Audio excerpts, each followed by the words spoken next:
I think the bigger issue as well is that you've said yourself, and there's one of the things I learned from you directly, was that we're working from a broken formula of happiness, aren't we? And the study that you referenced that I've gone back and looked into myself is the one from Dr. Brett Ford, and how exploring what happiness means to different societies and how that actually manifests itself in society has taught us so much about how we should be living our lives. So would you mind just giving a bit of an insight on why you chose to explore that study and manifest it into the book in the first place? Yeah, this was a moment that was really revelatory to me. I went to interview Dr. Brett Ford. She was at Berkeley at the time. That she's actually in Toronto, at the University of Toronto now, I think. So she was part of this really big study. It was done by a huge number of scientists, not just her. She would stress. Um, so what they did is they wanted to look into something very simple. Let's imagine that you decided you were going to spend an hour a day trying to make yourself happier. They wanted to find out, does it work? Would you actually become happier? And they did this research in four countries: the United States, Russia, Taiwan, and Japan. And what they discovered at first seems really weird. In the United States, I'm pretty sure this would be true in Britain as well. In the United States, if you try to make yourself happier deliberately, it doesn't work.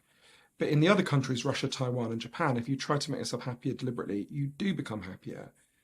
And they were like, that's really weird. Why would that be? And they went back and did more analysis.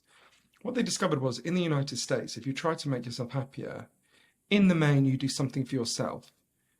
You try to get a promotion, you work harder, you buy stuff to display it on social media to make people jealous, whatever it might be. You do something for you, right?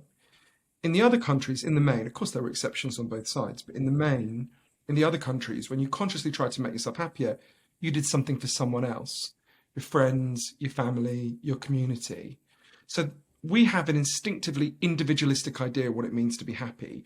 You want to be happier, you do something for you. They have an instinctively collective idea of what it means to be happier. You want to be happier, do something for us, do something for the group, right? And it turns out our story of happiness just doesn't work, right? It just doesn't work very well. We're not that species, right? There's this, like Winston Churchill once said, communism's a great theory. They just got the wrong species. It works very well for ants. And in a similar way, I think individualism is a nice theory, but we're not that species. It just doesn't work, right? A species of individualists would have died out on the savannas of Africa, right? They wouldn't have been able to band together, form a group, and survive. That's not who we are. So um, I think that's one of many ways in which we've got the wrong story about how to make ourselves happy. So we do. I think it's why a lot of people get into the situation where they feel like, but I'm doing all the things you're meant to do, right? And I don't feel good. There must be something really wrong with me. And the problem isn't with you. The problem is with the story of what you're meant to do, right? Similarly, a guy called Professor Tim Kasser discovered, who's an amazing man at Knox College in Illinois, who discovered that. I mean, this is how I would paraphrase it, but just like junk food has taken over our diets and made us physically sick, a kind of junk values have taken over our minds and made us mentally sick. We've been trained to think that the way you make yourself feel happy is to seek money and status and external markers of success, like lots of hearts on Instagram. That is not where you find happiness. And actually, he proved that the more you think happiness it should be measured by money, status, these external markers, the more likely you are to become depressed and anxious. And the more you seek happiness through intrinsic sources of meaning, is the kind of fancy phrase. So things that are actually meaningful, about connecting with other people, about connecting with purpose, meaning, connection, the less likely you are to become depressed and anxious. So it's like it's like we've been fed a kind of KFC for the soul, right? We've been trained to look for happiness in all the wrong places, and we don't have to do that, right? We can change our value system. People look for answers in the modern world, don't they? And I know you can't give them, and I know this is somewhat a open-ended question, but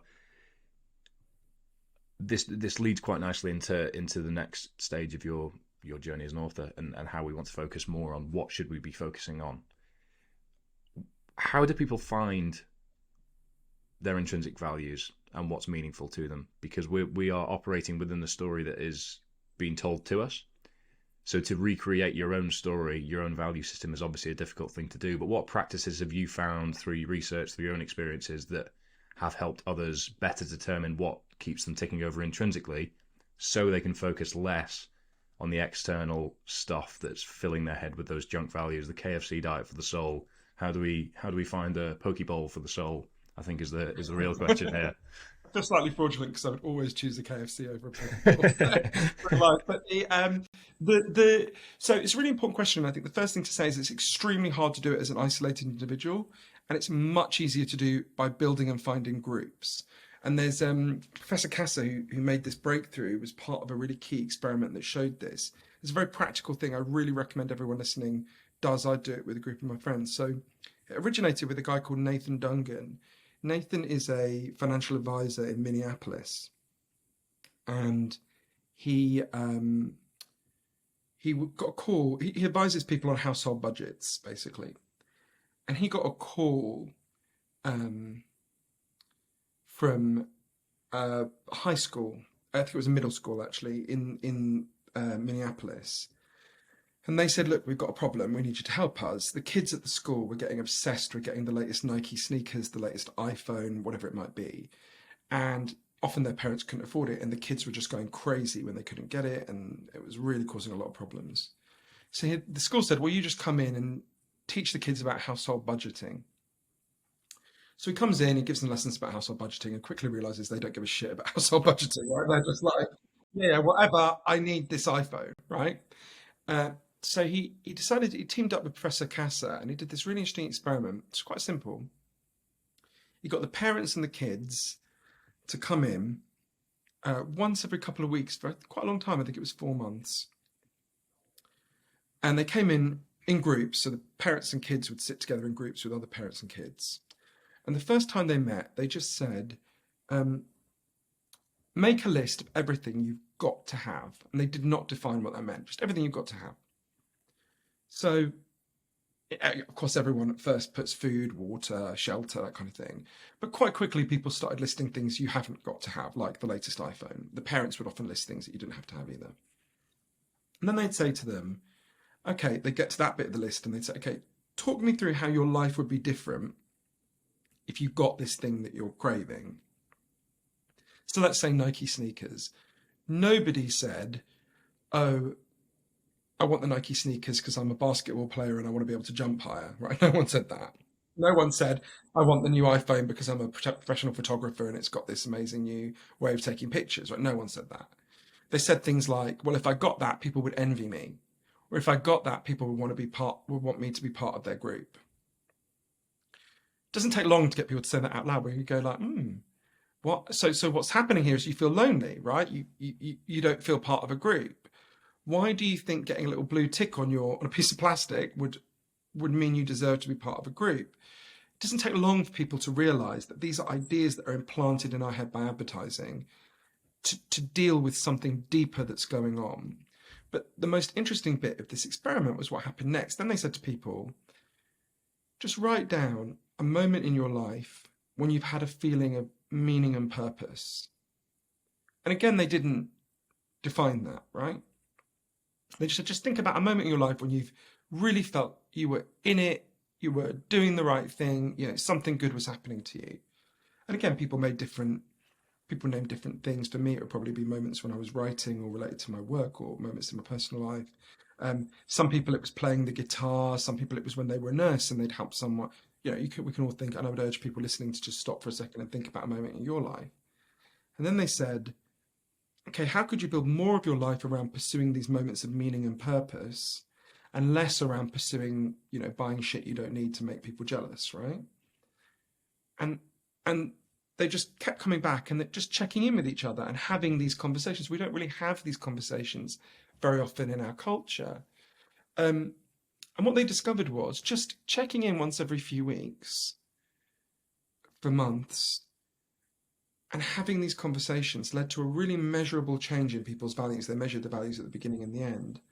which we know correlates with lower depression and anxiety. So after I learned this, what I do, we used to do it in the flesh every month, but partly because I've been out of the country and obviously because of the plague. And me and a group of my friends, the first of every month, we just have a Zoom where we talk about, oh, what are the times in the last month when we've done something meaningful? What were the times when we felt ourselves being diverted onto bullshit, and that happens to all of us. And that's both because that's a part of human nature and because we live in a machine that is built to maximize the bullshit, right? Um, and we just have those conversations, and it's something very centering about having those conversations. Like I've got a book, that's about to come out as we're having this conversation, and there's two ways I can think about that, right? I can think about, okay, why does this book matter? It matters because I think we are having a deep attention crisis in our society. The average American college student now focuses on any one task for 65 seconds, and the average office worker now focuses on any one task for 3 minutes. That's really important. If you have a life where you can't pay attention, that life will be diminished in all sorts of ways. You won't be able to achieve your goals.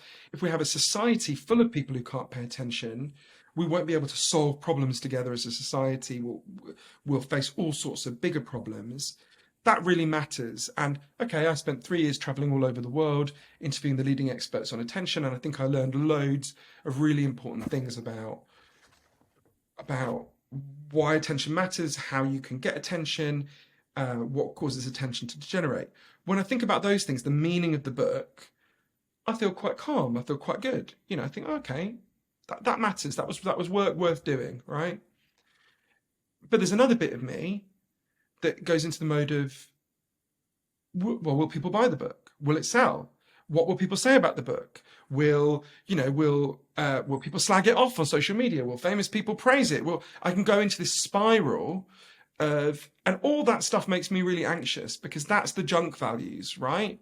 That's the ego stuff, right? That doesn't matter. That's not what's important. What's important is the meaning of what I said and my belief that if we communicate that meaning to people, their lives will be better, right? We can make our lives better. So we're all, whatever's happening in your life, there's always a dialogue between these different parts of you, right? That none of us is, maybe very extreme, someone like Donald Trump is almost 100% the external markers, and maybe at a very other extreme, there's a handful of saints who are entirely, but the rest of us, we all live on a spectrum, right? And we move about that spectrum at different points in our lives. So the more you can center yourself on meaning and purpose, the less likely you are to be depressed and anxious, the better it is to easier it is to pay attention. There's lots of evidence that the more something is meaningful to you, the better you can focus. There's a whole range of things that flow from meaning, but meaning is much easier to build in groups. If you're just an isolated individual being fucking bombarded by machinery telling you, buy this shampoo because you're worth it, right? Or whatever, no disrespect to shampoo, which I use as well, the that's very hard to resist on your own. But as groups, there are ways we can resist it.